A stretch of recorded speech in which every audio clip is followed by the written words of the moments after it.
শংকৰদেৱ কলাক্ষেত্ৰ সমাজ আৰু মহাপুৰুষ শ্ৰী শ্ৰী মাধৱদেৱ কলাক্ষেত্ৰৰ উদ্যোগত এই সভাত উপস্থিত হৈ সভাখন পৰিচালনা কৰিবৰ কাৰণে অহা মাননীয় আমাৰ আজিৰ সভাপতি মহোদয় শ্ৰীমন্ত শংকৰদেৱ কলাক্ষেত্ৰ সমাজৰ মাননীয় সচিব মোৰ ভাতৃ প্ৰতিম উদৰখন ঠাকুৰৰ দেউতাকে মোক পঢ়াইছিল, মোৰ স্কুলৰ টিচাৰ আছিলে। গতিকে সেইফালৰ পৰা মোৰ ভতিজাও হয়, ভাইও হয়।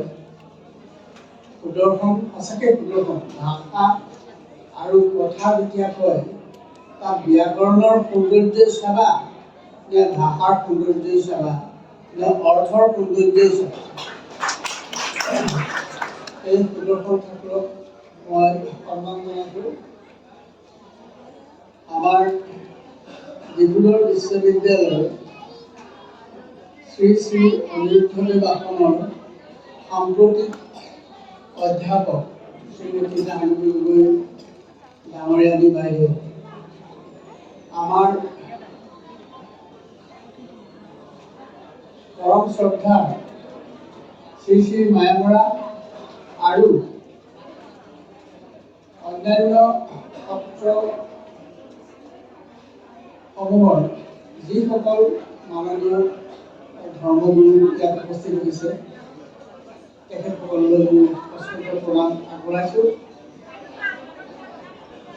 ইয়াত উপস্থিত থকা মোৰ বন্ধু সদৃশ শ্ৰী শ্ৰীচন্দ্ৰ বৰুৱা, বৰনাৰায়ণপুৰ অঞ্চলৰ ইয়াত উপস্থিত থকা সমূহ ৰাইজ, কলেজ বিশ্ববিদ্যালয়ৰ অধ্যাপকসকল, ছাত্ৰ ছাত্ৰীসকল, আমন্ত্ৰিত ৰাইজ আৰু শ্ৰোতা বন্ধু, প্ৰথমে মই মোৰ সীমাবদ্ধতাৰ কথা কৈ লওঁ যে যেতিয়া কিবা এষাৰ কথা ক'বলৈ আগবাঢ়ো সদায় মনত এটা উৎসাহ থাকে। আজি মোৰ শাৰীৰিক এনেকুৱা ধৰণে বেয়া যে মই সঁচাকৈ উৎসাহিত বোধ কৰা নাই। আৰু এনেকুৱা এটা সময়ত মোৰ অসুখটো হ'ল যে মই বক্তৃতাটো কেঞ্চেলো কৰিব নোৱাৰোঁ আৰু কেঞ্চেল নকৰিলেও মানে মোৰ যাব নোৱাৰোঁ, এনেকুৱা এটা অৱস্থা। কিন্তু তথাপিতো মই এটা কথালৈ মনত কৰি মই আহিছোঁ, সেই কথাটো মই অলপ পিছত কওঁ। আজি এই সুবিধাটো দিয়াৰ কাৰণে মই শ্ৰীযুত সুদৰ্শন ঠাকুৰ ডাঙৰীয়া প্ৰমুখ্যে শ্ৰীমন্ত শংকৰদেৱ কলাক্ষেত্ৰ সমাজৰ সমূহ সদস্যলৈ মই আন্তৰিক কৃতজ্ঞতা জ্ঞাপন কৰিছোঁ। মই সৰু কথা এটাৰে আৰম্ভ কৰিম, মানে বিশেষ ডাঙৰ দীঘলীয়া বক্তৃতা মই নিদিওঁ। আজি অলপ দিন সাম্প্ৰতিক কেইমাহমানৰ পৰা আপোনালোকে সকলোৱে ইজৰাইলৰ নাম শুনি আছে। ইজৰাইলখন এখন সৰু দেশ, 1948 চনত প্ৰতিষ্ঠা হৈছিল। যেতিয়া 48 চনত ইজৰাইলখন প্ৰতিষ্ঠা হৈছিলে তেতিয়া ইজৰাইললৈ অহা যিমানবোৰ মানুহ আছিল, মানে সেই ৰাষ্ট্ৰখন প্ৰতিষ্ঠা কৰি তাত থাকিবৰ কাৰণে যিখিনি মানুহ আহিছিল, তেওঁলোকে বেলেগ বেলেগ ঠাইৰ পৰা অহা আৰু প্ৰত্যেকে ইংৰাজী ভাষাৰ মাধ্যমেদি তেওঁলোকে কথা কোৱা মানুহ আছিল। কিন্তু যেতিয়া ইজৰাইলখন প্ৰতিষ্ঠা কৰিলে তেওঁলোকে সিদ্ধান্ত ল'লে যে তাত ৰাষ্ট্ৰভাষা হ'ব হিব্ৰু, তাত বিজ্ঞান পঢ়াব হিব্ৰুত, সাহিত্য পঢ়াব হিব্ৰুত, কোম্পানী খুলিব হিব্ৰুত, হিব্ৰু ভাষা, আৰু চব কাম কাজ হিব্ৰু ভাষাৰে কৰিব, এটম ব'ম হিব্ৰু ভাষাতে পঢ়াব। এতিয়া সেই ইজৰাইলখনত আপুনি চাওক, নাই কি নোবেল লাউৰেট নাই, বিজ্ঞানী নাই, এটম ব'ম নাই, অৰ্থনৈতিক উন্নতি নাই, নে ক্ষমতা নাই, নে কি নাই। ইমান সৰু এখন দেশ, ইমান বিশ্ববিখ্যাত শক্তিৰ অধিকাৰী, কেনেকৈ হ'ল? তাৰ কাৰণটো হ'ল তেওঁলোকে যেহেন মৃত্তিকাগত হৰা স্বৰূপ হৰি হৰি হৰিয়ে নামমাত্ৰ ভিন্ন মাটি স্বৰূপ। যিমান পৃথিৱীত তুমি অন্য কাম নকৰা লাগিলে যদি নিজৰ ভৰিৰ তলুৱাখনক চিনিব নোৱাৰা তেতিয়াহ'লে তোমাৰ অস্তিত্ব বিপন্ন হ'বলৈ বাধ্য। সুদৰ্শন ঠাকুৰৰ এই যিটো নীতি, যিটো পলিচি যে নাৰায়ণপুৰত মাধৱদেৱ কলাক্ষেত্ৰ হ'ল, মাধৱদেৱ কলাক্ষেত্ৰৰ দায়িত্ব কি হ'ব? মই উদাহৰণ এটা দিছোঁ দেই। আজিৰ পৰা 4 বছৰমান আগতে মই যেতিয়া মাজুলী ইউনিভাৰ্চিটি অফ কালচাৰৰ ভাইচ চেঞ্চেলৰ হৈ আছিলোঁ, তেতিয়া মাধৱদেৱ ইউনিভাৰ্চিটিখনো একেলগে হৈছিল। মই বিচাৰিছিলোঁ মাধৱদেৱ ইউনিভাৰ্চিটিত বেছিব, মই মাজুলীত বিচৰা নাছিলোঁ। কিন্তু যি নহওক বাৰু মোক মাজুলী মানুহজনে মাজুলীলৈ পঠিয়াই দিলে। মই মাধৱদেৱ বিশ্ববিদ্যালয়ৰ সেই সময়ৰ ভাইচ চেঞ্চেলৰক মই কৈছিলোঁ যে আপোনালোকৰ এটা এজেণ্ডা লওক, যিটো কাৰণে ইয়াত মাধৱদেৱৰ নামত এখন বিশ্ববিদ্যালয় হৈছে সেই কাৰণটো জাষ্টিফাই কৰি এটা এজেণ্ডা লওক। পিছৰ ডেভেলপমেণ্টবোৰ মই আপোনালোকক নকওঁ আৰু যি নহওক, কিন্তু আজি ইয়াত মাধৱদেৱ কলাক্ষেত্ৰখন হোৱাৰ লগে লগে কলাক্ষেত্ৰখন হৈ উঠাই নাই।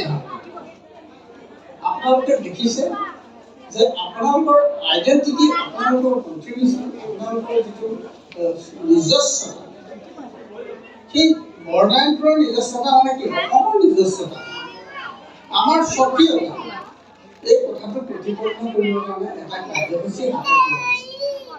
সেই কাৰ্যসূচীটো হাতত লৈ চৰকাৰে পইচা দিব, কোনোবা মানুহে কাম কৰিব, তেতিয়া কিন্তু যাৰ চিন্তাত এই কাৰ্যসূচীটো হৈছে সেই চিন্তা যাতে ফলপ্ৰসূ হয়, আপোনালোক সকলোৱে সেই তাত সমৰ্থন দিব বুলি মই আশা কৰিছোঁ। আৰু এটা কথা, আজিৰ পৰা 25 বছৰমান আগতে তেতিয়া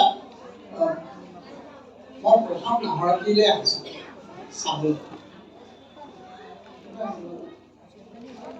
আহিছোঁ আমি সেইফালেদি বিহপুৰীয়া ৰাস্তাটোৱেদি, লখিমপুৰৰ পৰা আহি বিহপুৰীয়া ৰাস্তাটো ফালেদি গৈছোঁ আৰু বাটে বাটে চিনি নাপাওঁ যিহেতু ৰাখি ৰাখি মানুহক সুধিছোঁ। কোনো মানুহে নাহৰআতি থানৰ নাম শুনা নাই, নাহৰআতি সত্ৰৰ নাম শুনা নাই, ক'ত গ'লে পাম সেইটোও ক'ব নোৱাৰে। কিমান দুখৰ কথা, অদ্ভুত লাগিলে। কিন্তু কিয় নাহৰআতি আপোনালোকে জানিব লাগে। আজি চাওক, আজি মই চাইছোঁ যে মই কাৰ আগত কথা ক'ম, কাৰণ মই কাউণ্ট কৰি আছোঁ পাগুৰি মৰা মানুহ কিমান আছে আৰু পাগুৰি নমৰা মানুহ কিমান আছে। আপোনালোকে যদি কাউণ্টিং কৰে এতিয়াও দেখিব যে আমি যেন অনিৰুদ্ধদেৱক জানিবৰ কাৰণে খুব যেন উৎসুক নহয়। কথাটো ক'ত গ'লেও ক'ত। এতিয়া মই আপোনালোকক বেছি কথা নকওঁ, মই অনিৰুদ্ধদেৱৰ কেইটামান কথা ক'ম। আপোনালোকে সকলোৱে জানে যে অনিৰুদ্ধদেৱ নাৰায়ণপুৰত জন্ম হৈছিলে। আপোনালোকে সকলোৱে জানে যে তেওঁৰ পৰিয়ালটো কি। আপোনালোকে সকলোৱে জানে যে তেওঁ গোপালদেৱৰ ওচৰত শিক্ষা লৈছিলে আৰু তেওঁ গোপালদেৱে শিক্ষা দিছিলে। মই বাক কথা নকওঁ, তেওঁ দুটা কথা শিক্ষা দিছিল। এটা কথা হৈছে যে ভাগৱতৰ 4টা মহান শ্লোকৰ কথা শিকাইছিলে আৰু মায়াক মৰ্দন কৰি জীৱনটো সুখেৰে কটাবৰ কাৰণে, তেওঁ জীৱন মুক্ত হ'বৰ কাৰণে কি ক'ব, কালত জয় কৰিবৰ কাৰণে শিক্ষা দিছিলে। অৰ্থাৎ one who will not die. That means এইটো অৰ্থটো হ'ল যে যি জন্তুতে যাক আঁতৰি নাপায়, অৰ্থাৎ যি জনে যাক মাৰিব নোৱাৰে, অৰ্থাৎ কালে অৰ্থাৎ সময়ে যাক নাইকিয়া কৰিব নোৱাৰে, তাৰ মনটো। আৰু 2 নম্বৰটো হৈছে যে ভগৱানৰ স্বৰূপ। ভগৱানৰ স্বৰূপ যে এতিয়া মই এটা প্ৰশ্ন সুধিব পাৰোঁ যে আমাৰ অনিৰুদ্ধদেৱ ভালকৈ অধ্যয়ন নোহোৱাৰ বা অনিৰুদ্ধদেৱক ভালকৈ নজনাৰ কাৰণবোৰ কি আছে? আমাৰ ঠাকুৰ ডাঙৰীয়াই কৈ গৈছে যে অনিৰুদ্ধদেৱৰ অধ্যয়নটো খুব সীমিত হৈ থাকিবলৈ বাধ্য হয়। অনিৰুদ্ধদেৱ অধ্যয়নটো খুব সীমিত হৈ থাকিবলৈ বাধ্য হোৱাৰ কাৰণটো হ'ল আপোনালোকে চাবদেই যে এইফালৰ পৰা সোৱণশিৰিখন আহিছে নহয়, তাত আহি ডিপ্ল'মখন যেতিয়া কৰিব য'ত ট্ৰাইংগলটো হ'ব, ট্ৰাইংগলটো দুটা নিউক্লিয়াছ হয়। যিকোনৰ পানীটো আহি পৰি লাহেকৈ এটা টাৰ্ণিং গ'ল এটা হয়, আৰু সোঁৱৰটিৰ পানীটো আহি তাত এটা গ'ল হয়। সেইখিনি সদায় নাও ডুবে, ডুবাৰ চান্স বেছি। সেই দুটা নিউক্লিয়াছ হয়, অৰ্থাৎ পানীটো হঠাৎ মিলি নাযায়। দুটা বস্তু যেতিয়া কণ্ট্ৰাডিকশ্যন হয়, সেই কণ্ট্ৰাডিকশ্যন হোৱাৰ লগে লগে দুটা মিলি নাযায়, দুটা অপোজিট ডাইৰেকশ্যনত নিউক্লিয়াছ হয়। সেই নিউক্লিয়াছ তাৰমানে দুটা চক্কৰ হয়, চক্কৰ হয়, ইটো সিটো ঠেকা ঠেকা বাহিৰলৈ গুচি যায়। সেইকাৰণে এই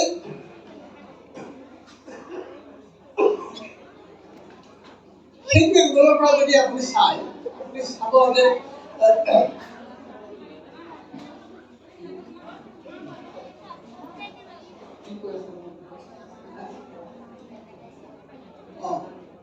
কিয় মানে অধ্যয়নটো মানে নোহোৱাকৈ থাকিব। কাৰণ এটা কথা হৈছে যে যেতিয়া মেইন ষ্ট্ৰীম ছ'চাইটি এখনত ছাবষ্ট্ৰীম ছ'চাইটি এখনৰ কণ্ট্ৰাডিকশ্যন হয়, যেতিয়া মেইন ষ্ট্ৰীম ছ'চাইটি এখনৰ লগত এটা তেনেকৈ হয়, মানে মই ক'বলৈ দিগদাৰ পাই গৈছোঁ, তেতিয়া মানে তাতে অলপ কণ্ট্ৰাডিকশ্যন হৈ যায়, মানে অপজিট বিপৰীত হৈ যায়। বিপৰীত হৈ গ'লে সেই কামটো মানে কণ্ট্ৰাডিকশ্যন মানে উল্টা হৈ যায়। মই কথাটো কি ক'ব বিচাৰিছোঁ আপোনালোকক আকৌ কৈছোঁ যে মায়ামৰা পন্থৰ সমাজখনে নিজেও বস্তুবোৰ লুকুৱাই থ'ব বিচাৰে। কাৰণ অমায়ামৰা পন্থৰ সমাজখনে সেই বস্তুবোৰ আঁকোৱালি ল'বলৈ বিচাৰে। এটা সমাজৰ মানুহে যেতিয়া বস্তুখিনি অপোজ কৰিলে, আনটো সমাজৰ মানুহখিনিও সেই বস্তুখিনি সেই অপজিশ্যনৰ পৰা প্ৰত্যেকে আনিবলৈ ধৰিলে। ফলত মায়ামৰা পন্থৰ যিখিনি শাস্ত্ৰ বা যিখিনি কথা বতৰা, সেই কথাখিনি তেওঁলোকৰ মাজত আবদ্ধ হৈ থাকিবলৈ বাধ্য হ'ল। মানে দুইটা কাৰণ, মই নিজেও নিবিচাৰিলোঁ, আপুনি মোক চাবলৈ। কথাটো হৈছে সেইটো। সেইকাৰণে বহু ক্ষেত্ৰত ইয়াৰ হেৰি হৈ থকা দেখা। আৰু দুই নম্বৰ কথাটো হৈছে কি যে আগৰ পৰা আমাৰ সমাজখনৰ মাজত এনেকুৱা এটা বিশ্বাস তৈয়াৰ হ'ল। সেই বিশ্বাসটো কেতিয়া তৈয়াৰ হ'ল, কেনেকৈ তৈয়াৰ হ'ল, সেই কথাটো কোনেও বিজ্ঞানসন্মতভাৱে ভাবি নাচালে। কিন্তু বিশ্বাস এটা খালি তৈয়াৰ হ'ল। সেইটো হ'ল কি যে মহাপুৰুষ শংকৰদেৱ আৰু মহাপুৰুষ মাধৱদেৱে যি ভক্তি মাৰ্গ তৈয়াৰ কৰিছিলে, যি ভক্তি মাৰ্গৰ ধৰ্ম প্ৰচাৰ কৰিছিলে, তেওঁলোক দুইজনৰ পৰা অনিৰুদ্ধদেৱ খালৈকে সেই বুলি পেলাই এটা প্ৰচাৰ চলালে। প্ৰচাৰ চলালে লিখিত ৰূপত, প্ৰচাৰ চলালে লিখিত ৰূপত। যেতিয়া লিখিত ৰূপত প্ৰচাৰ চলোৱা হ'ল, তেওঁ লিখিত ৰূপত তাৰ অপজিশ্যনটো নহ'ল।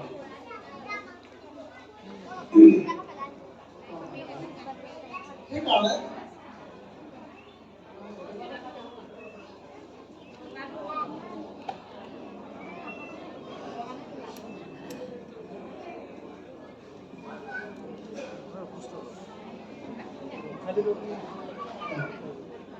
বাৰু যি নহওক, এতিয়া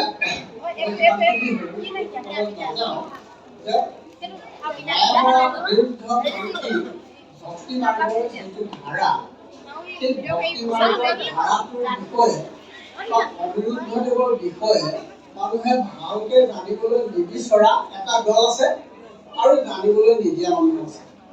ফলত নজনাকৈ বহু সংখ্যক মানুহ থাকি যোৱাটো সঁচা। আৰু এই যে ধাৰণা এটা যে মায়ামৰা পন্থটোৱেই বেলেগ, এই ধাৰণাটো যে সম্পূৰ্ণ ভুল আছিল, সেই কথাটো আজি পৰ্যন্ত আমাৰ আলোচনা নহয়। মই কেলে কথাটো ক'লোঁ যে গোপালতাৰ ওচৰত অনিৰুদ্ধদেৱে যেতিয়া দীক্ষা লৈছিলে, যিমান কথাই শিকক লাগিলে দুটা প্ৰধান কথা শিকাইছিলে। এটা কথা হৈছে যে মায়াক মাৰিব লাগে, অৰ্থাৎ আপোনাৰ যিটো এটাচমেণ্ট, আপোনাৰ যিটো মানে পক্ষপাতিত্ব কৰা ভক্তি, পক্ষপাতিত্ব কৰা যিটো মানে মানুহৰ ধাৰণা, অৰ্থাৎ মোৰ পৰিবাৰ আছে, মোৰ পৰিয়াল আছে, মোৰ ঘৰ দুৱাৰ আছে, মোৰ সা সম্পত্তি আছে, এইবিলাকৰ প্ৰতি মানুহে ধাৰণা কৰি সেইবিলাকৰ আকৰ্ষণত মানুহে আচল সত্যটো পাহৰি গৈ পেলাই যে মানুহ মায়াৰ সাগৰত ডুবি থাকে, সেই তাৰ পৰা উদ্ধাৰ কৰা যায়। আৰু দুই নম্বৰ কথাটো হৈছে যে ভগৱান মানে কি? এতিয়া মহাপুৰুষ শংকৰদেৱৰ কাৰণে ভগৱান কি হ'ল মানে কৃষ্ণ, ৰাম আৰু ব্ৰহ্ম। প্ৰথমে প্ৰণাম ব্ৰহ্মৰূপী সনাতন, সেই ব্ৰহ্মৰূপী সনাতন আচলতে কৃষ্ণ নেকি? নন্দ যশোদা তাৰে কৃষ্ণ নেকি? পৰম ব্ৰহ্ম। সেই পৰম ব্ৰহ্মৰ যিটো বস্তু, সেই পৰম ব্ৰহ্মৰ স্বৰূপটো, সেইটোকে মই অলপ আগতে মই শ্লোকটো ফাৰ্ষ্টটো মই কৈ দিলোঁ যে হেন মৃত্তিকা ঘট কৰা স্বৰূপ হৰি হৰি হৰিয়ে নামমাত্ৰ ভিন্ন মাতৃ স্বৰূপ। যিমানে তুমি বেলেগ বেলেগ ৰূপত নেদেখা লাগিলে আচলতে সেইটো মানে নহয়, শুদ্ধটো সেইটো নহয়। মাটিৰে বনোৱা টেকেলিবিলাক যিমান ধৰণৰ বেলেগ বেলেগ টেকেলি হ'লেও তাত যদি ভাঙি পেলোৱা যায় আল্টিমেটলি সেই মাটিৰে ৰূপান্তৰ হ'বলৈ বাধ্য হয়। যিমানে সোণৰ অলংকাৰ লাগিলে তুমি কেৰু চেৰু নবনোৱা লাগিলে আল্টিমেটলি তাক দলালে পগালে সি সোণলৈ ৰূপান্তৰ হ'বলৈ বাধ্য।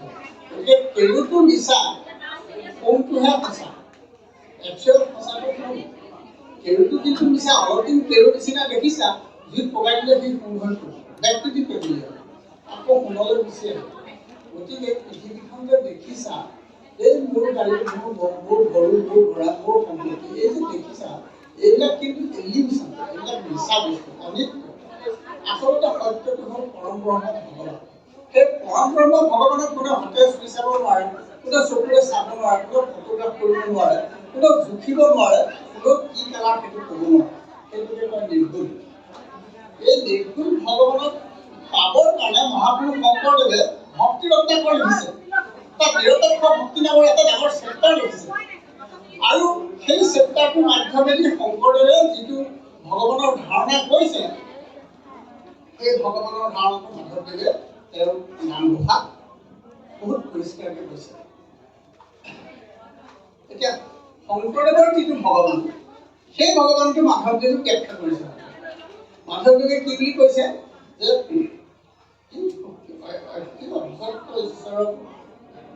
অভক্ত ঈশ্বৰ হৰি কেনভূত চিন্তি বাহা,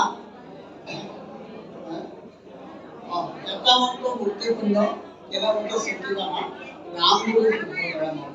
এটা মাত্ৰ মূৰ্তি শূন্য, এবছলিউটলি ইমেজলেছ, কোনো ইমেজ নাই ভগৱান, এবছলিউটলি ইমেজলেছ। যদি ইমেজলেছে হয় তেতিয়াহ'লেনো কেনেকৈ চিন্তা কৰিবা? গতিকে চিন্তা কৰিব নোৱাৰা। গতিকে ৰাম বুলি শুদ্ধ কৰা মন। ৰাম মানে কোনো মানুহ নহয়, ৰাম বুলি চাউণ্ড, এটা শব্দ, অৰ্থাৎ নাম, ভগৱানৰ নাম। নাম লৈ পেলাই মানে তুমি মনটো শুদ্ধ কৰা। গতিকে সেই অনিৰুদ্ধদেৱে সেইকাৰণে কৈছে যে ভগৱানৰ শুদ্ধ ৰূপটো হ'ল হৰিনাম। অৰ্থাৎ তুমি হৰিনামৰ কোলানে বগা তুমি ক'ব নোৱাৰা, হৰিনাম দীঘলে চুটি তুমি বৰ্ণনা কৰিব নোৱাৰা। হৰিনাম হ'ল নিৰ্গুণ। সেইকাৰণে মায়ামৰা কংসৰ এই যে শৰণ ল'বৰ সময়ত যেতিয়া গুৰুৱে শৰণটো দিয়ে, আমাৰ গুৰুসকল বহি আছে গম পাব লাগে, আমি সিমানকে পোৱা আছে। একাশী খিলা পানীত পৰি পেলাই, পানীত গা ধুই চুলি মেলি ঘূৰাই একাশী খিলা পাণ বিসৰ্জন দিয়াৰ নিয়ম। অনিৰুদ্ধদেৱে কৈছে যে একাশী খিলা পাণ হ'ল যে নবিধ ভক্তিৰ সম্পূৰ্ণ সংখ্যা হ'ল একাশী। সেই একাশীবিধ ভক্তি অৰ্থাৎ সগুণ ভক্তি, অৰ্থাৎ একাশ ভক্তি, অৰ্থাৎ একাশ ভক্তি মানে কি? সগুণ ভক্তি হ'ল এইটো যে সগুণ ব্ৰহ্মৰ নিচিনা কথা, যে তোমাৰ পুৰোহিতো আছে, তোমাৰ পূজা পতলো আছে, তোমাৰ ৰিচুৱেলো আছে, সকলোখিনি কৰাৰ পিছত সেইটো সগুণ ভক্তি হয়। সেই সগুণ ভক্তি সম্পূৰ্ণ তুমি নোহোৱা কৰি যেতিয়া ভগৱানৰ নিৰ্গুণ ৰূপত তুমি মাৰ ধৰা, তেতিয়া তোমাৰ জীৱন মুক্ত হ'ব। সেই তেতিয়া জীৱন মুক্তি হ'ব। আৰু মাধৱদেৱৰ ভাষাত মূৰ্তিটো যি নিষ্পৃহ আৰু শংকৰদেৱৰ ভাষাত সেইটো যে নিষ্পৃহ ভক্তি বা ভাগৱতী ভক্তি ভক্তিৰ ৰত্নাকৰ সেইকাৰণে মহাপুৰুষ শংকৰদেৱ মহাপুৰুষ মাধৱদেৱ আৰু মহাপুৰুষ অনিৰুদ্ধদেৱৰ মাজত কি কোনো সন্দেহ নাই পূৰ্বে কীৰ্তদেৱে নামে শাস্ত্ৰ কৰি হৰি হৰি হৰিয়ে নিজৰ শাস্ত্ৰ মত গুৰুত কৰিয়ে থৈলা শ্ৰীমন্ত শংকৰে ঈশ্বৰৰ স্বৰূপে হৰি হৰি হৰিয়ে ভকতৰ হিত হেতু বেকত কৰিলা সেই নাম সেই ৰূপ দেখি গোপালত হৰি হৰি হৰি ভুল হৈছে দেই কবিতা ভুল নহয় কোৱা হৰিয়ে সময় নাই মই পঢ়িবলৈ বৰ ভাল লাগিব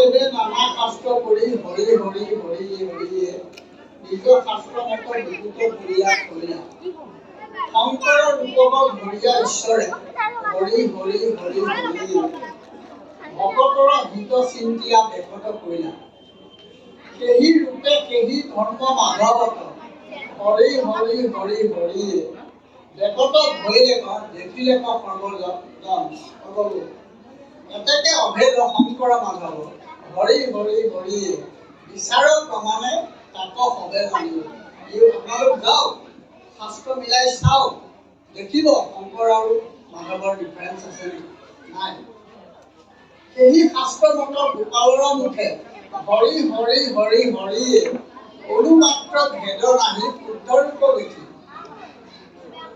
অনুমাত্ৰ ভেদ নাই সম্পূৰ্ণ শুদ্ধ সেই ৰূপটো দেখিলে আমি গোপালৰ পৰা গ্ৰহণ কৰিম এইবুলি অনিৰুদ্ধদেৱে স্পষ্ট ভাষাত লিখাৰ পিছত কোনো মানুহে প্ৰচেষ্টা কৰিব নোৱাৰিলে যে অনিৰুদ্ধদেৱে শুদ্ধ ৰূপত শংকৰ মাধৱৰ ধৰ্ম প্ৰচাৰ কৰিছে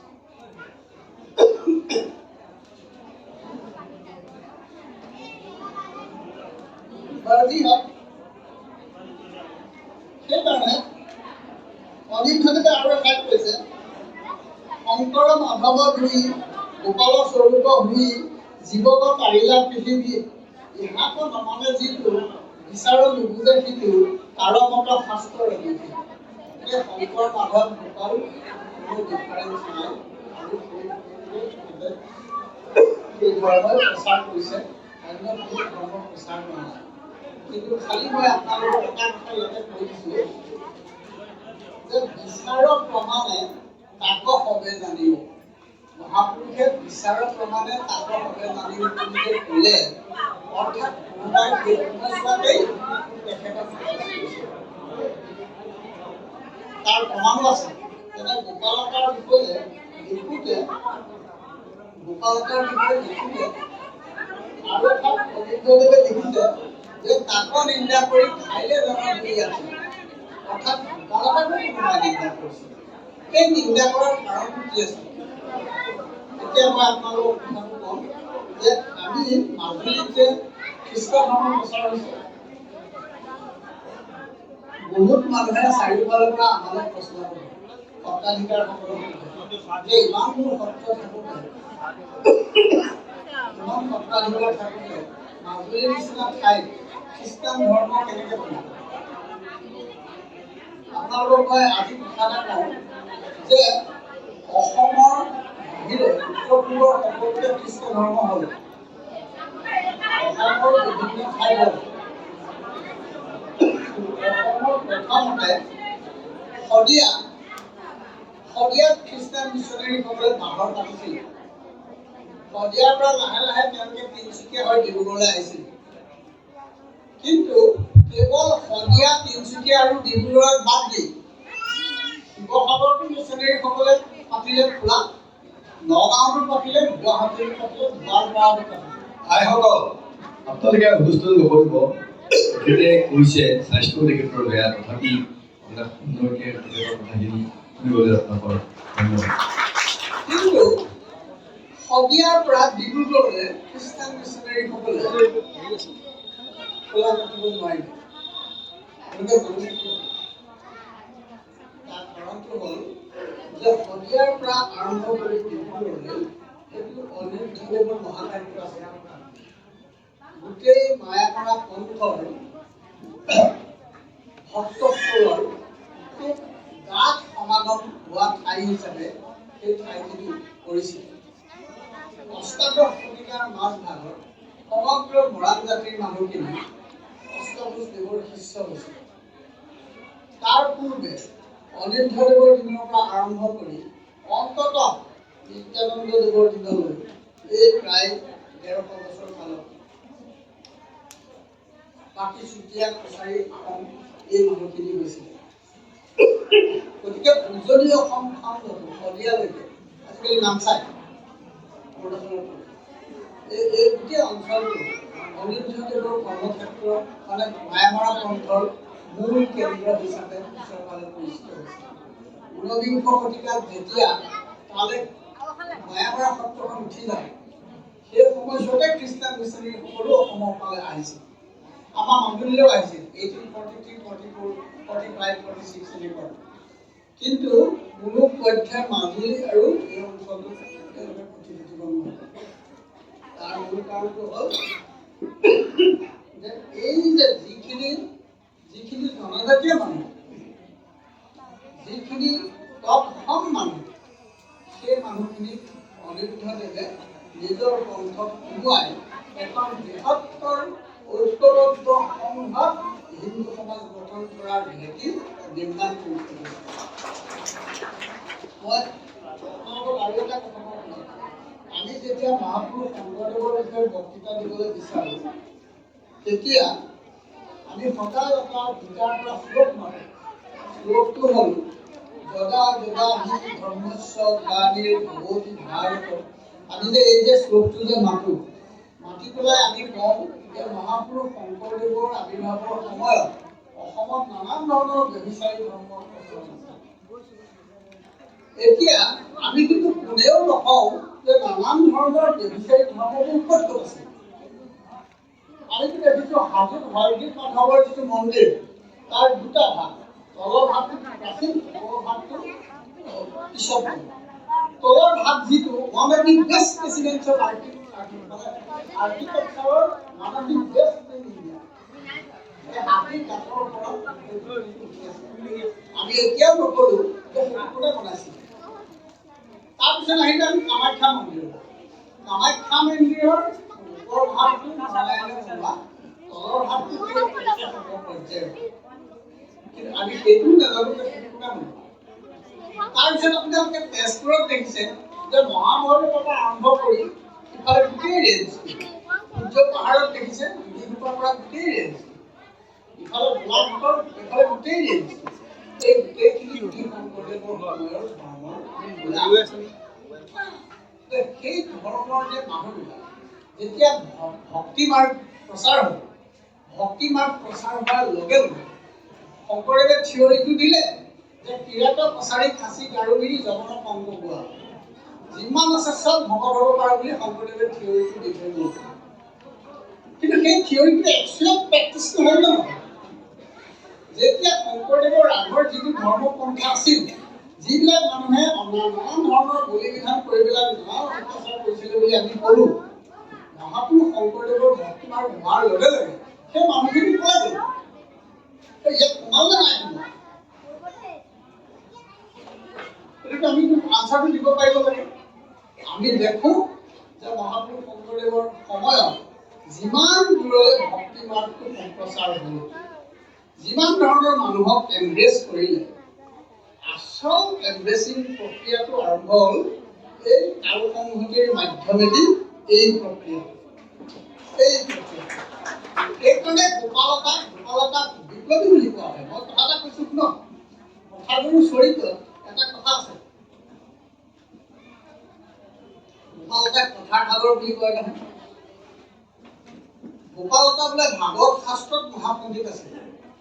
গোপালতাই যেতিয়া ভাগৱত শাস্ত্ৰৰ ব্যাখ্যা কৰে, মানুহে শুনিলে উঠি যাব নোৱাৰা হয়। এবাৰ মাধৱদেৱে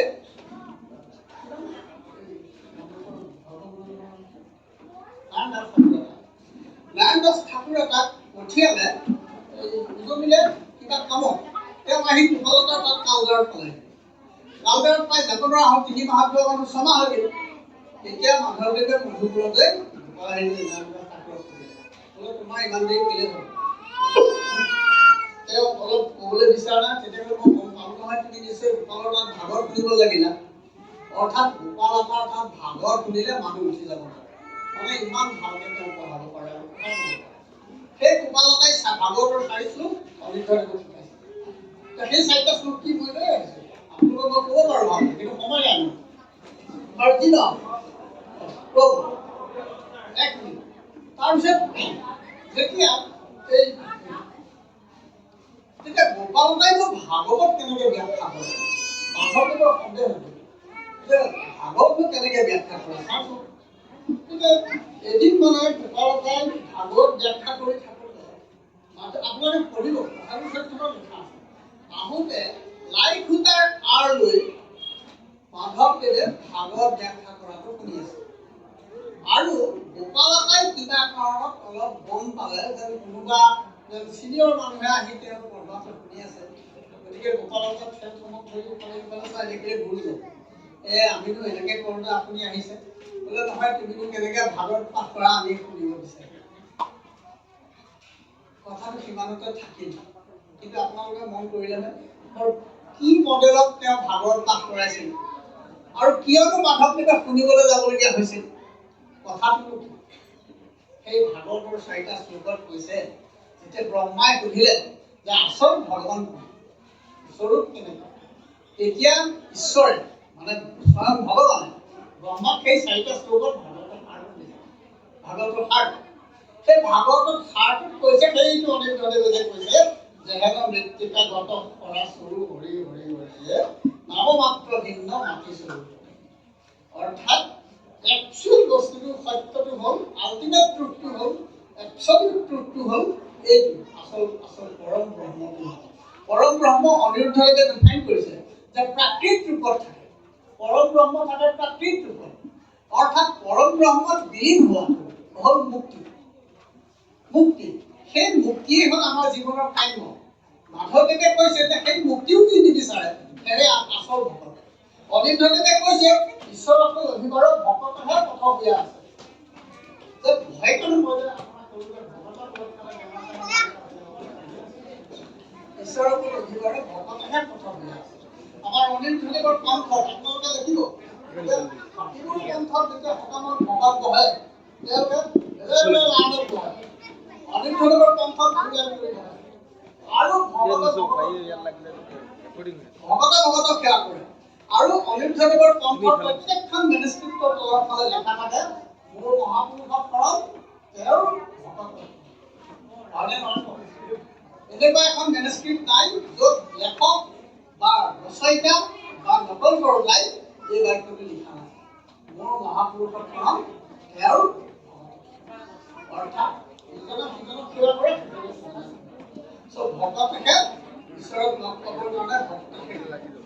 এই গোটেই কথাবিলাকত আপোনালোকে দেখিব যে গোপালতা, অনিৰুদ্ধদেৱ, মাধৱদেৱ, শংকৰদেৱৰ মাজত গভীৰ কানেক্টিভিটি আছে, গভীৰ দাৰ্শনিক তত্ত্বৰ মিল এটা আছে।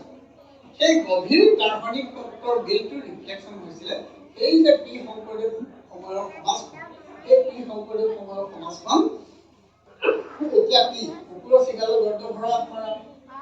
এই কুকুৰৰ চিগালৰ গৰ্দ ভৰা আত্মাৰ আম যদি হয়, আত্মা যদি ৰাম হয়, তেতিয়াহ'লে সকলো আহি পেলাই য'ত সোমাই পেলাই এটা পন্থ তৈয়াৰ কৰে, তেতিয়াহ'লে সেই পন্থটোক বিপৰীত কৰা মানুহখিনিয়ে বেয়া পাব।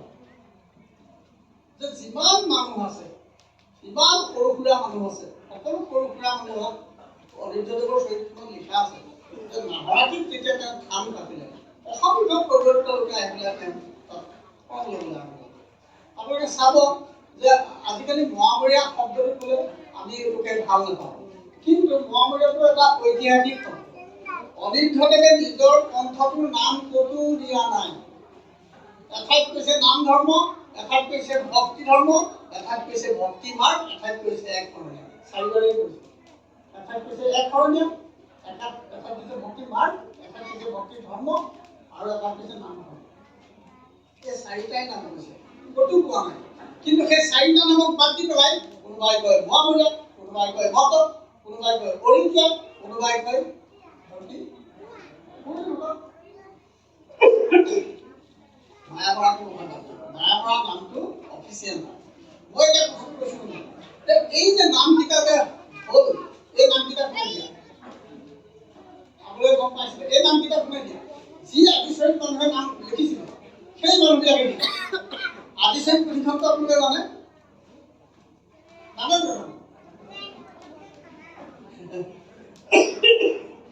আদিচৰিত পুথিখনেই জন্মকাল। সেই আদিচৰিত পুথিখনেই অনিৰুদ্ধদেৱৰ উন্নতি দেখি মহাপুৰুষ শংকৰদেৱৰ প্ৰাক কিতাপ শুৰু কৰা বুলি সাধু এটা তাত লগাই। সেই সাধুটো ইমানেই শক্তিশালীকৈ লগাই দিয়া হ'ল যে সকলো মানুহৰ মূৰত সেইটোহে শুনা। আমি যেতিয়া সৰুকালত আমি আছিলোঁ, মইতো ভাবিলেও মানুহ, আমিতো আমাৰ তাতে মঠত মানুহ আছে, মঠৰ নামঘৰ আছে, আৰু নামঘৰ জুলীয়া নামঘৰ আছে। মই ছচিয়লজিলৈ নাযাওঁ যে জুলীয়া নামঘৰ কিয় থাকে, জুলীয়া নামঘৰ আছে। আমাক সৰু কালৰ পৰা মা দেউতাহঁতে কয় সেইফালে নাজানি এই হেৰি ওলাব, কিবা ওলাব, মানে একদম গাটো জমি মানে কি কিবা কিবা কয় আমাক ভয় কৰে। আমি একদম নাজানো মানে ইমান ছেপাৰেট ৱাটাৰ টাইপ কম্পাৰ্টমেণ্টত মানুহবিলাকক ভাগ কৰি দিয়ে। সেইকাৰণে তেনেকুৱা এটা পৰিপ্ৰেক্ষিতত আজি একবিংশ শতিকা আহি পাইছেহি।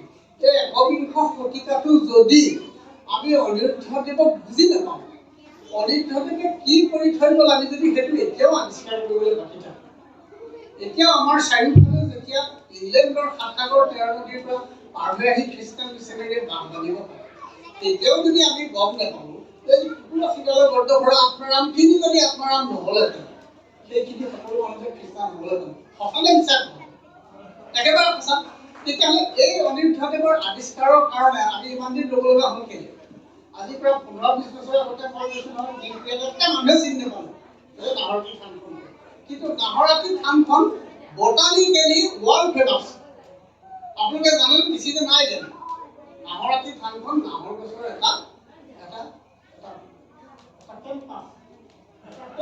যাৰ এটা নিজস্ব জলবায়ু আছে, নিজস্ব এটমস্ফিয়াৰ আছে, নিজস্ব কেম্পাছ আছে। সেই বস্তুটো মানুহে প্ৰিজাৰ্ভ কৰিব লাগে, সেইটো হেৰিটেজ প্ৰপাৰ্টি। কিন্তু আমি মানুহে এতিয়া মই আপোনাক লাষ্টৰ কথা কেইটামান মই যিমান অন্য কথা ক'ব লাগিছিল মই কোৱা নাই। এই আৰু কেইটামান কথা পাতিব যে ভাগৱত পুৰাণখন সংস্কৃত ভাষাত লেখা। ভাগৱত পুৰাণখনক পুৰাণৰ ভিতৰত সূৰ্য সদৃশ বুলি কোৱা হয়। অৰ্থাৎ সকলো পুৰাণতকৈ বেষ্ট পুৰাণখন হ'ল ভাগৱত পুৰাণ। ভাগৱত পুৰাণত ভগৱানৰ দুটা ৰূপ দিয়া আছে, এটা সূক্ষ্ম ৰূপ, এটা স্থূল ৰূপ। সূক্ষ্ম ৰূপ আৰু স্থূল ৰূপ। সূক্ষ্ম ৰূপটো হৈছে যে অনিৰুদ্ধদেৱে কৈছে যে ভগৱান সূক্ষ্ম ৰূপত প্ৰাকৃত ৰূপত থাকে। ভগৱান সূক্ষ্ম ৰূপত প্ৰাকৃত ৰূপত থাকে। অদ্বৈত বেদান্তত শংকৰাচাৰ্যৰ যিটো টীকা ভাষ্য লিখিছে, সেই শংকৰাচাৰ্যৰ টীকা ভাষ্যত ভগৱান is a matter of realisation বুলি কৈছে। ভগৱান ৰিয়েলাইজেশ্যন, অনুভূতিৰ বস্তু। ভগৱান দেখা নহয়, ভগৱান অনুভূতিৰ বস্তু। কেনেকৈ অনুভূতিৰ বস্তু? আমি যেতিয়া আমাৰ মৃত্যু হয়, মৃত্যু হ'লে আমি স্বৰ্গলৈ যাওঁ, বৈকুণ্ঠলৈ যাওঁ, নে আমি মুক্তি পাওঁ? আপোনালোকক যদি মই খুব সৰলকৈ সুধোঁ যে স্বৰ্গলৈ যাম বুলি ক'লে আমি কি বুজো? তো স্বৰ্গ নামৰ এখন ঠাই আছে য'ত দেৱতাসকল থাকে। তাতে ভাল ঠাই, কোনো মাৰি মৰক নাই। তাতে চকী এখন মোৰ কাৰণেও আছে, মই গৈ তাত বহিম। সেইটো স্বৰ্গ, তাৰমানে দেৱতাৰ লগত মই ঠাই পালোঁ। একে বৈকুণ্ঠ। তাহলে মুক্তিটো কি বস্তু? মুক্তিটো কি বস্তু? আমি যেতিয়া কওঁ এটা মানুহ বহুত দিন ধৰি যেতিয়া কেঞ্চাৰ বেমাৰত ভুগি আছে, শেষত তেওঁ যেতিয়া এদিন হঠাৎ ঢুকাল, তেতিয়া মানুহে মাত লগাবলৈ আহে আহি পেলাই কয় ভালে হ'ল ইয়াত মানুহজনে মুক্তি পালে। কওকচোন হোৱাট ইজ দ্য মুক্তি? সেই মুক্তিটো কি? অৰ্থাৎ সংসাৰৰ জ্বালা যন্ত্ৰণাৰ পৰা মুক্তি পোৱাটোৱে হ'ল আচল মানুহৰ কাম্য মুক্তি। সেই মাধৱদেৱে সেইকাৰণে সেইটোকো নালাগে বুলি কৈ দিছে। মাধৱদেৱৰ বিষয়ে আপোনালোকে জানে যে মাধৱদেৱ ইমানেই ত্যাগী আছিল। মাধৱদেৱ ইমানেই ত্যাগী আছিল যে এবাৰ উজনিৰ পৰা যেতিয়া নামনিলৈ নাম লৈ গুচি গ'ল আহোম ৰাজ্যৰ পৰা, তেতিয়া নাওখনত ভৰি দিবলৈ জেগা নাইকিয়া হ'ল। শংকৰদেৱৰ নাওখন আগত গ'ল, মাধৱদেৱৰ নাওখন যাবলৈ ধৰিছে। দুজন ভকতক ধৰিলে নহয় খামোচা মাৰি যে আমাকো লৈ যাওক বুলি। এতিয়া নাৱত উঠিবলৈ জেগা নাই। মাধৱদেৱে নিজৰ জপাকেইটাকে পানীত পেলাই দি সেই তাতে ভকত দুজনক উঠাই ল'ব। এনেকুৱা ত্যাগী আৰু কোনোবা হ'ব পাৰিব? সেই নায়কৰ মানুহ কিন্তু দেই, আপুনি একো ফুটনি মাৰিব পাৰিব? ফুটনি মাৰিব পাৰিব লাগে সেই মাধৱদেৱ। এতিয়া কিবা কথা ক'লে মই পাহৰি যাওঁ। যে নকওঁ এই যে ভগৱান যে প্ৰাকৃত অৱস্থাত থাকে, যিটো ব্যাখ্যা অনিৰুদ্ধদেৱে কৈছে। প্ৰাকৃত অৱস্থা মানে কি? আমি হিন্দু মানুহবিলাকে পুনৰ্জন্মক বিশ্বাস কৰোঁ যে মই মৰাৰ পিছত পুনৰ্জন্ম মই পাম। ক'ৰবাত বিভিন্ন 84 জন্ম আমাৰ আছে। What is date? 84 কোটি জন্ম মিছা নেকি? এতিয়া অনিৰুদ্ধদেৱে কি কৈছে কি? আমি যেতিয়া মৃত্যু হ'ম, আমাৰ মৃত্যুৰ পিছত আমাৰ দেহাটো পঞ্চভূতত মিলি যাব। অৰ্থাৎ মাটি হ'ব, পানী হ'ব, বায়ু হ'ব। অৰ্থাৎ মোৰ এই দেহাটো মিলি মই মাটিৰ ৰূপ ধাৰণ কৰিম। মানে মোৰ জন্ম হ'ল মাটিৰ নিচিনা, মোৰ এটা পাৰ্ট জন্ম হ'ল পানীৰ নিচিনা, মোৰ এটা পাৰ্ট জন্ম হ'ল বায়ুৰ নিচিনাকে। স্বাভাৱিকতে আমাৰ মুক্তিটো হ'ল ভগৱানৰ লগত মিলি যোৱা। অৰ্থাৎ অনিৰুদ্ধদেৱে কৈছে যে ভগৱান প্ৰাকৃত ৰূপত থাকে। অৰ্থাৎ আমি ভগৱানৰ প্ৰাকৃত ৰূপত আমি যেতিয়া মিলি গ'লো আমাৰ মুক্তি প্ৰাপ্ত হয়। ভগৱানক যেতিয়া আপুনি প্ৰাকৃত ৰূপত কল্পনা কৰিব পাৰিব, ভগৱানক যেতিয়া নিৰ্গুণ ৰূপত আপুনি ধাৰণা কৰিব পাৰিব, তেতিয়া আপুনি ভগৱান প্ৰাপ্তিটো আপোনাৰ নিৰ্বাচিত ৰূপত আপুনি লাভ কৰিব পাৰিব। শংকৰদেৱে কৈছে যেন গংগা পৰে সাগৰত। অৰ্থাৎ গংগা নৈখন সাগৰত পৰোতে যেনেকে মিলি যায়, তেনেকে আপোনাৰ মৃত্যু ভগৱানৰ লগত আপুনি তেনেকেই মিলি যাব, যদিহে ভগৱানৰ নিৰ্গুণ ৰূপত আপুনি কল্পনা কৰিব। সেইকাৰণে অনিৰুদ্ধদেৱৰ ভক্তি মন্ত্ৰটো নিৰ্গুণ ভক্তি। মই এখন কিতাপ লিখিছোঁ, নিৰ্গুণ ভক্তি in eastern India, government of ইণ্ডিয়াই পাব্লিছ কৰিছে। গোটেই পৃথিৱীত চলে এখন কিতাপ। ওলাইছে এখন কিতাপ। আপোনালোকে থৈ দিবলৈ হ'লেও একোকে কিনিব। এখন অনিৰুদ্ধদেৱ কেন্দ্ৰিক, মানে মহাপুৰুষ শংকৰদেৱৰ আধা আৰু অনিৰুদ্ধদেৱৰ আধা। ইয়াৰ আধা শংকৰদেৱৰ লগত আছে, আধা অনিৰুদ্ধদেৱৰ লগত আছে। ইংৰাজী ভাষাত লিখা। এতিয়ালৈকে 14খন কাণ্ট্ৰিত এই কিতাপখন বিক্ৰী হৈছে। আৰু আমাৰ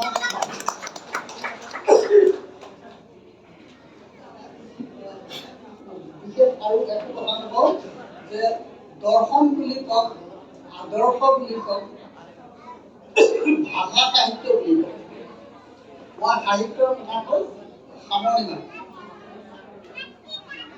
আমাৰ অসমীয়া ভাষাৰ আমাকে এতিয়া ভোজপুৰী সাহিত্য ওলাইছে, বিভিন্ন বিদেশ। মইতো চাই থাকোঁ পেপাৰবিলাক। মানুহে অসমীয়া মানুহ একদম উত্তৰে পৰে, বিভিন্ন কথা কয় ধ্ৰুপদীৰ। এতিয়া আৰু আমাৰ বহুত সিদিনা লাগে আপোনালোকে এইটো চাওক যে অনিৰুদ্ধদেৱৰ ডেট অফ বাৰ্থ হ'ল 1553 আৰু 1626। আপোনালোকে কোনোবাই লিখা যদি লিখি ৰাখক যে 1553 পৰা 1626। 1601 চনত অনিৰুদ্ধদেৱে ধৰ্ম প্ৰচাৰ কৰা আৰম্ভ কৰিছে। 1626 বছৰ কাল তেখেতে ধৰ্ম প্ৰচাৰ কৰিছে। আৰু ভক্তদেৱ ভাগৱত ভাস্কৰ বৈকুণ্ঠনাথ ভক্তদেৱ তেখেতৰ জন্ম হৈছিলে 1558 আৰু 1638। 1558 ভক্তদেৱৰ জন্ম, মানে একদম স্পষ্ট ডেট নাই, এইটো ধৰি লোৱা ডেট দেই। 1558 আৰু অনিৰুদ্ধদেৱৰ জন্ম 1553। 5 বছৰ হ'লেও ডিফাৰেঞ্চ এটা আছে, মানে জন্মটো অনিৰুদ্ধদেৱৰ আগতে। আৰু মৃত্যুটো অনিৰুদ্ধদেৱৰ মৃত্যু হৈছে 1626 আৰু ভক্তদেৱৰ হৈছে 1668 চন। সেইফালৰ পৰা অলপ ইফাল সিফাল আছে। এতিয়া ভক্তদেৱ কিহৰ কাৰণে বিখ্যাত? ভক্তদেৱ বিখ্যাত তেওঁ গীতা আৰু ভাগৱতখন কথালৈ অনুবাদ কৰিছে, অসমীয়া ভাষাৰ কথালৈ অনুবাদ কৰিছে, মানে কথাত লিখিছে। সেইকাৰণে ভক্তদেৱ বিখ্যাত। অসমীয়া প্ৰোজ লিটাৰেচাৰৰ তেওঁ ফাদাৰ হিচাপে তেওঁক আমি স্বীকৃতি দি আহিছোঁ। এতিয়া অনিৰুদ্ধদেৱে এখন কিতাপ লিখিছিলে। অনিৰুদ্ধদেৱে আপোনালোকে জানে নহয় এটা কিতাপ লিখিছিলে, আপোনালোকে জানে। অনিৰুদ্ধদেৱৰ নামত এখন কিতাপ আছে, সেই কিতাপখন চিক্ৰেট। কিতাপখন আপোনালোকে নিজ শাস্ত্ৰ বুলি কয়, কিন্তু কিতাপখনৰ ভিতৰত কোনো নিজ শাস্ত্ৰ শব্দ নাই। কিতাপখনৰ ভিতৰত আছে কথা, কথা বুলিয়ে আছে।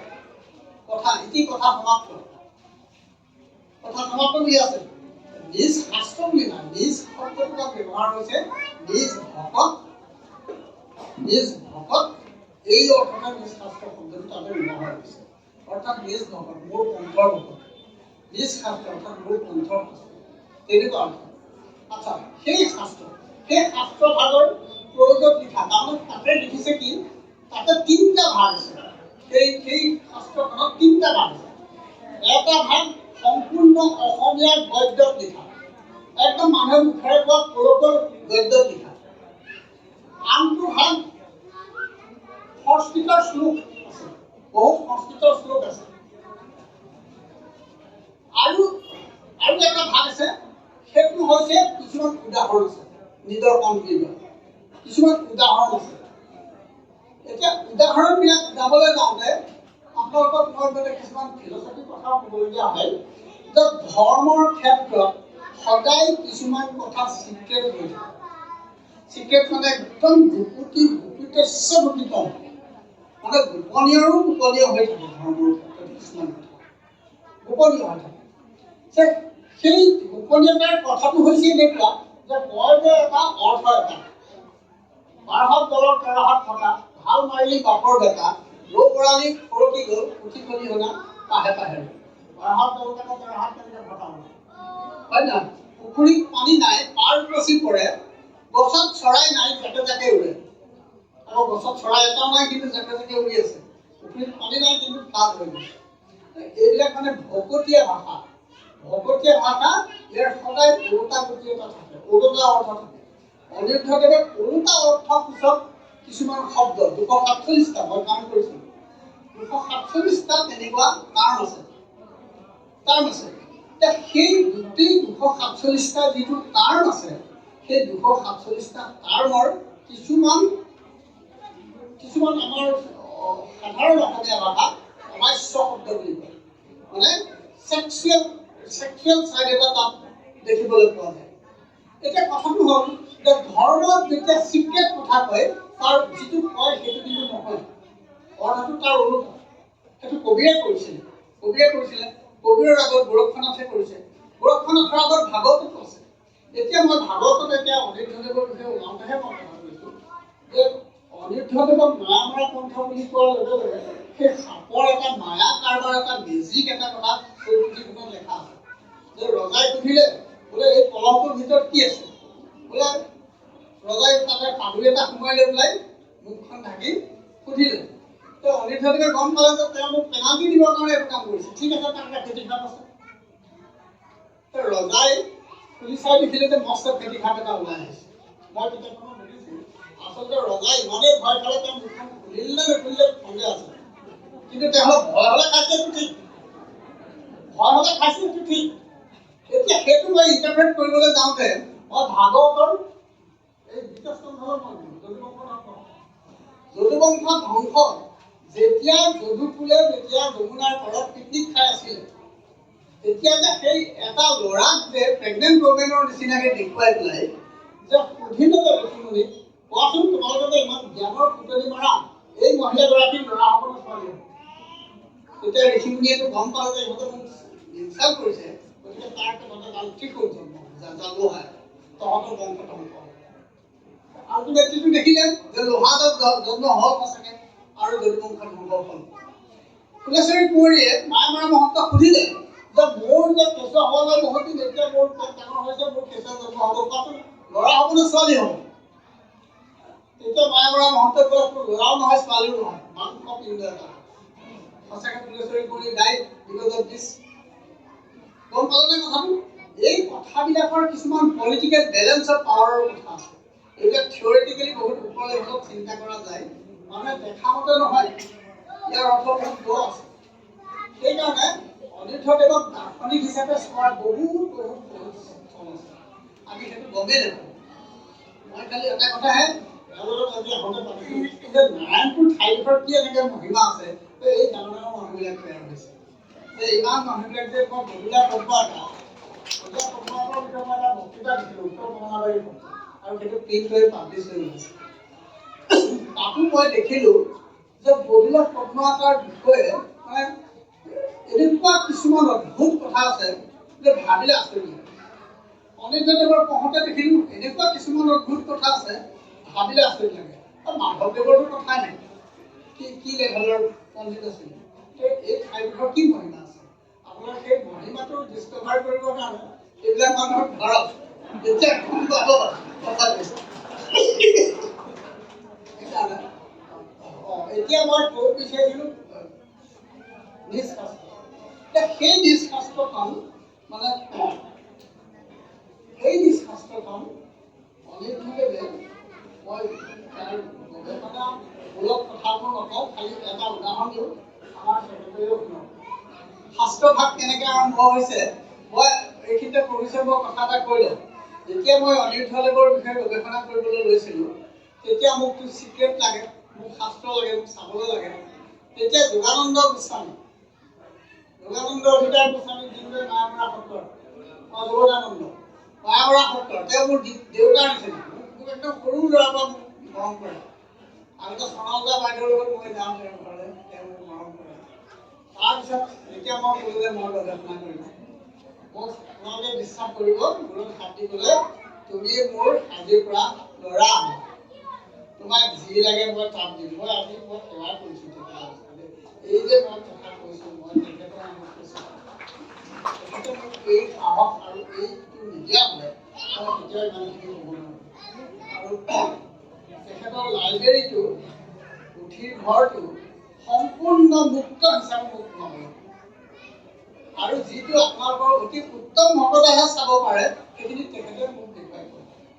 গতিকে আপোনালোকৰ আগত আমি সেই কথাখিনি কৈছোঁ, যাৰ ফলত মই এতিয়া কথা এটা ক'ম যে কিতাপখন আৰম্ভ হৈছে এই ধৰণে: ও নমো ভাগৱতে বাসুদেৱায়, শংকৰ মাধৱ গোপাল স্বৰূপে ব্যক্ত ভৈলা ঈশ্বৰ, জীৱৰ বিফলৰ হেতু মহাপুৰুষত শৰণ, প্ৰথমে গুৰু মুখে কথা শুনিব, সৰ্বসংশয় চিন্তি শৰণ ঘটিব, অনাথ জীৱ নাশ পাই সৰ্বকৰ্তা নামিব, আকে বুলি শৰণ। ভক্তিৰ আন হেতু নাই, গুৰু কৃপা আছে। চণ্ডালৰো অধিকাৰ আছে, ব্ৰাহ্মণৰো আছে, পণ্ডিতৰো অধিকাৰ আছে, মূৰ্খৰো অধিকাৰ, পুৰুষৰো অধিকাৰ আছে, স্ত্ৰীৰো আছে, বিষয়ৰো আছে, নিৰ্বিষয়ৰো আছে, মনুষ্য মাত্ৰে সমস্তে ভক্তি। এইটো অসমীয়া ভাষাটো বুজিবলৈ আমি কাৰোবাৰ ব্যাখ্যা শুনিব লাগিব, একদম পিয়ৰ অসমীয়া। সেই সময়ছোৱাত মানুহৰ মুখে মুখে চলন দি থকা কলকীয় অসমীয়া। কিন্তু আমি যদি ভক্তদেৱৰ কথাকেইটাখন কৰিবলৈ যাওঁ, আপুনি 80% সংস্কৃত শব্দ কৰিব লাগিব। ইমান সহজ নহয়। সংস্কৃতৰ কাব্যৰ ধাৰণা তাত ভৰ্তি হৈ আছে, শব্দ আৰু ছন্দ। গতিকে আমি এটা কথা মই ভাবোঁ যে ভক্তদেৱৰ যিটো গদ্যশৈলী, তেওঁৰ গদ্যশৈলীটো বেলেগ, অনিৰুদ্ধদেৱৰ যিটো গদ্যশৈলী তেওঁৰ গদ্যশৈলীটো বেলেগ। গতিকে যদি ভক্তদেৱে গদ্য সাহিত্যৰ কাৰণে কৃতিত্ব পায় আমি অতি সুখী, কিন্তু অনিৰুদ্ধদেৱক এই কৃতিত্ব দাবী কৰিব পাৰে বুলি আমি সঁচাকৈ মানি ল'ব লাগিব। মই তেনেকৈ ভাবিছোঁ। সেইকাৰণে দৰ্শন বুলি কওক, সাহিত্য বুলি কওক, কাৰণ ভাগৱত অনুবাদ কৰিছে, শংকৰদেৱেও কৰিছে, অনিৰুদ্ধদেৱেও কৰিছে, মাধৱদেৱে নামঘোষা লিখিছে, অনিৰুদ্ধদেৱে ভক্তিগুণমূলক ঘোষা লিখিছে, মাধৱদেৱ শংকৰদেৱে বৰগীত লিখিছে, অনিৰুদ্ধদেৱেও ভক্তি গীত লিখিছে, তুতয় লিখিছে, ভক্তিমা লিখিছে, তেতিয়াহ'লে শংকৰ মাধৱৰ লগত অনিৰুদ্ধদেৱৰ কোনো পাৰ্থক্য নাই। তেওঁ যিমানখিনি গুৰুকেইজনে কৰিলে সেইখিনিহে তেওঁ কেৰিয়াৰত কৰিব। এটা কথা ঠিক যে শংকৰ মাধৱে যদি ক'ৰবাত অকণমান হ'লেও কম্প্ৰমাইজ কৰিছিলে, অনিৰুদ্ধদেৱে হ'লে সেইখিনি কম্প্ৰমাইজ চাগে কৰা নাছিল, যাৰ ফলত কোনো লোকে হয়তো তেখেতক বৰ ঠিক ধৰণে ল'ব পৰা নাছিল। সেইটো কাৰণে শেষত এনেকুৱা হ'ল যে অনিৰুদ্ধদেৱৰ পন্থটোকে এটা সুকীয়া পন্থ হিচাপে দেখুৱাবলৈ এটা উঠি পৰি লগা গ্ৰুপ ওলাল, যাৰ ফলত আদিচৰিত নামৰ কিতাপ লিখা হ'ল, যাৰ ফলত মণিৰাম দেৱানে বুৰঞ্জী বিবেক ৰত্নত লিখিব পৰা হ'ল যে অনিৰুদ্ধদেৱৰ লগত মহাপুৰুষ শংকৰদেৱে ভাতে পানীয়ে বাহিৰ কৰি দিছে। সেই তাৰ ফলত এনেকুৱা এটা সৃষ্টি হ'ল যে আমাৰ অসমীয়া মানুহৰ মাজত দুটা ভাগ হ'ল। এটা ভাগে অনিৰুদ্ধদেৱৰ পন্থীক সঁচা অৰ্থতে বেলেগ পন্থী বুলি ভাবিবলৈ আৰম্ভ কৰিলে, কিন্তু আচলতে সেইটো কথা মুঠেও নহয়। আৰু মই আপোনালোকক খুব ভাল কথা এটা কওঁ যে আগতে মাজুলীত অনিৰুদ্ধদেৱৰ থানখন আছে, মানে আজলীয়াই থান, মানে আজলীয়াই থান। তাতে মানে যিখিনি ভক্ত তেওঁলোক যায়, অন্য মানুহ কম যায়। এবাৰ কি হ'ল, আজি এই যোৱা বছৰ মই যেতিয়া মানে কিবা কথা ওলাই এজন মানুহৰ মানে ওপৰলৈ হ'লেও মানুহ ক'লো যে তেখেতেতো ভাগৱত অনুবাদ কৰিছে ন, ভাগৱত অনুবাদ কৰিছে, তেখেতে পঞ্চম স্কন্ধ ভাগৱত অসমীয়ালৈ অনুবাদ কৰিছে আৰু চতুৰ্থ স্কন্ধ অসমীয়ালৈ অনুবাদ কৰিছে। হয় নেকি? তেতিয়াহ'লে আজলীয়াই তেতিয়াহ'লেতো মানে চব যাবলগীয়া, বহু লগ চব যাবলগীয়া, যাবলৈ আৰম্ভ কৰিছে। গম পালে কথা, মই ডিটেইল ভাঙি নকওঁ কিন্তু আৰু যি নহওক, সেইকাৰণে শংকৰ মাধৱৰ ধৰ্ম আৰু সংস্কাৰ সাহিত্যৰ ধাৰাটো অনিৰুদ্ধদেৱে সম্পূৰ্ণৰূপে কোনো তাক কম্প্ৰমাইজ নকৰাকৈ পিছৰ যুগলৈ লৈ গৈছে। এই জনজাতীয় মানুহবিলাকৰ মাজত ধ্ৰুপদী সংগীতৰ ধাৰা, বৰগীতৰ আধাৰত ভক্তিগীত, আৰ্গীত আৰু মৃদংগ, ভাৰতীয় ধ্ৰুপদী বাদ্যযন্ত্ৰ মৃদংগ জনজাতীয় মানুহৰ সমাজখনলৈ লৈ যোৱা প্ৰথমজন মানুহ অনিৰুদ্ধদেৱ। গতিকে এই জনজাতীয় সমাজখনক গ্ৰেটাৰ হিন্দু সমাজৰ মাজলৈ, বৃহত্তৰ হিন্দু সমাজৰ মাজলৈ সংস্কৃতিবান কৰি সংঘত ৰূপত এখন সমাজ তৈয়াৰ কৰিবৰ কাৰণে অনা মহাপুৰুষজন অনিৰুদ্ধদেৱ। আপোনালোক গৌৰৱান্বিত যে তেখেতৰ জন্ম হৈছিল মাধৱদেৱৰ জন্মস্থান বা হৰিদেৱৰ জন্মস্থান বা বুদ্ধ পদ্মাৱতাৰ জন্মস্থান ইত্যাদি এই জন্মস্থান নাই। তেনে এজন মহাপুৰুষৰ নামত আমাৰ শংকৰদেৱ কলাক্ষেত্ৰই এনেকুৱা এজেণ্ডা হাতত লৈছে, কাৰ্যসূচী আমি খুব ভাল পাইছোঁ, আনন্দ পাইছোঁ। আশা ৰাখিছোঁ এই কাৰ্যসূচীৰ মাধ্যমেদি অসমীয়া সমাজৰ ডাঙৰ স্বাৰ্থ পূৰণ হ'ব, সংহত সমাজ এখন গঠন কৰাত সহায়ক হ'ব আৰু চৰকাৰে এইবিলাক মন কাণ কৰি মানুহৰ উৎসাহ উদ্দীপনাত আৰু উৎসাহিত কৰি তুলিব। আজি এই বক্তৃতাটোৰ কাৰণে আমাক নিমন্ত্ৰণ কৰাত আমি পৰম বাধিত হৈছোঁ, ভাল পাইছোঁ আৰু আমাৰ কৃতজ্ঞতা আমি জনাইছোঁ। আৰু এটা কথা ঠিক যে শৰীৰ মোৰ ভাল নহয়, মই কালি ৰাতি অকণো খোৱা নাই, গোটেই ৰাতি কাহ হৈছে আৰু এতিয়াও কাহতে মই আছোঁ। কিন্তু কি ভাগ্য যে অলপ সময় মই কথা ক'ব পাৰিলোঁ, কিন্তু মোৰ গাত হ'লে শক্তি নাই, মোৰ ঘূৰাই আছে। গতিকে কিবা দুৰ্দায় হ'লে ক্ষমা ভিক্ষা কৰিছোঁ, বুজিছোঁ।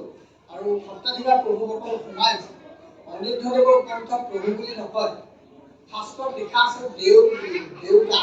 সেইকাৰণে অনিৰুদ্ধদেৱৰ পন্থৰ গুৰুসকলক গুৰু দেউতা বুলি কোৱা হয়। মই জীৱনত এনেকুৱা দেখা নাই যে মায়ামৰা পন্থৰ গুৰুৱে শিষ্যৰ লগত একেলগে বহি অন্ন ভোজন কৰে, অন্য কোনো গুৰুৱে কৰা মই দেখা নাই। ইমান ৰেডিকেল গণতান্ত্ৰিক কৰিবৰ কাৰণে যদি কোনোবাই ষ্টেপ গৈছে তেতিয়াহ'লে মায়ামৰা পন্থ, সেইটো কিন্তু মানিব লাগে। আৰু সেইটো আমি উঠি অহা উত্তৰ পুৰুষে যদি আমি আৱিষ্কাৰ নকৰোঁ, সমাজত যদি নেদেখুৱাওঁ, তেতিয়াহ'লে আমাৰ মই আৰু বেছি নকওঁ, এইখিনিকে ক'লোঁ। সকলোখিনি যোগ দাই গ্ৰহণ কৰিব কোনোবাই কিন্তু যিকোনো প্ৰশ্ন সুধিব বিচাৰিলে যিকোনো প্ৰশ্নৰ উত্তৰ দিবলৈ